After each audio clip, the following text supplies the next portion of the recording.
Okay, Portuguese video. Okay, so unti-unti lang tayo ngayon. No, hindi natin kailangan magmadali.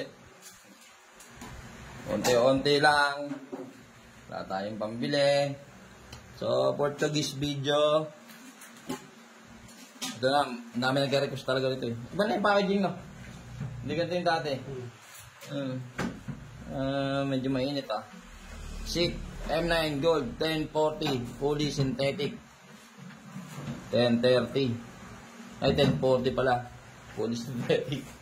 So try natin, testing tayo yung ating oil pan. Ganda oh, dati na magnetic na yan boy, magnetic. So check muna natin. So ito makinis, Maneski. Tapos yung ating stud. Nasabi pinapalitan daw pagka ano, pinapalitan daw ng malambot. Ay nako.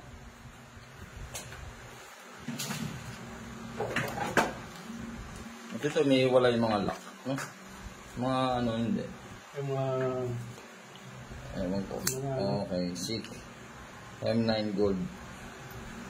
Presyo, ano, pabibili lang natin, 350. Everyday, mag-test ako ng dalawa. 350 lang, 350 ang isa, 700. Everyday ang ginagastos ko, ano mga boss?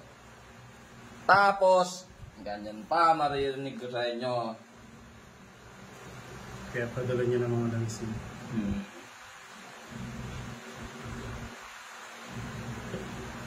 Okay. SICK M9 Gold. Ulitin natin, baka sabihin. Dinaya na naman. Katira ng Pinoy, ano, pag hindi tumama doon sa gusto nila, eh. Sabihin, dinaya. Pinoy. Ba't kayo ganon? Okay, break in tayo. Break in. Isa. Dalawa. Tatlo. Apat. 5. Unang first plate natin ay ito, ulitin ko, 600 grams to. Isa. Dalawa.